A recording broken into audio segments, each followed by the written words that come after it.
GMA Weather. Serbisyong totoo ng GMA News. Good morning, Susan. Good morning, mga kapuso. Magandang panahon pa rin po ang inaasahan sa malaking bahagi ng bansa ngayong araw ng Biyernes. Ayon sa Pag-asa, tanging easterlies na lang ang weather system na umiiral sa ating bansa. At base po sa datos ng The Weather Company, asahan ang makulimlim na papawirin dito sa Northern Luzon, nasasabay ng mga mahihinang ulan. At may tsansa rin ng pulupulong ulan sa iba pang bahagi ng Luzon tulad niyan sa Maynaga, Marinduque. At kabilang na po ang Metro Manila kung saan malaki ang tsansa ng ulan mamayang hapon, 80% yan. Pero mga kapuso, yung ating init factor o damang init, posibleng umabot ng 39 degrees Celsius pagdating ng hapon. At kahapon nga po, naitala ang 36.4 degrees Celsius na temperatura dyan sa may Pag-asa Science Garden. Ito na yung pinakamataas na temperatura sa Metro Manila para ngayong taong ito, 2014.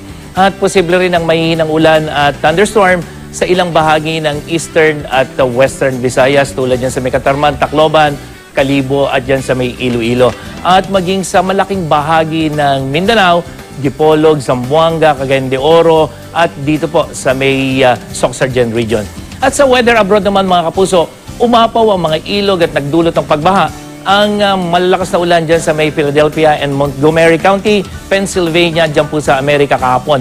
Maraming residente ang inilikas at kinailangan pang i-rescue sa kanilang mga bangka matapos malubog sa baha ang kanilang mga tirahan. At ayon sa kanilang National Weather Service, umabot sa 5 hanggang 6 na pulgada ang bumagsak na ulan sa Southern Pennsylvania region nitong Miyerkules hanggang kahapon ng madaling araw. Epekto rin daw ito ng weather system na nagdulot naman ng mga buhawi dyan sa may Southern US. At base sa datos ng The Weather Company, magiging maaraw na ang panahon dyan sa Philadelphia ngayong araw po at muling tataas ang tsansa ng ulan pagdating ng Sabado ng gabi at sa araw ng Linggo. Mantani, sabi ng Pag-asa, tumaas daw yung tsansa na magkaroon ng El Nino sa bansa ngayong taon. Ano po magiging epekto nito sa atin? At least sa magiging lagay ng panahon natin for the rest of the year?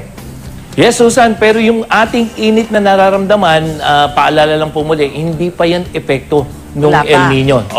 Kaya kahit uminit dito sa atin, wala pa po yan. Hindi pa yan related doon sa El Nino inaasahan natin na mangyayari sa may Pacific Ocean. Pero kung sakaling matuloy yan, Susan, ang mararamdaman yan, unang-una, hindi dito sa Metro Manila o sa Luzon, kundi dito sa ilang bahagi ng Visayas at Mindanao.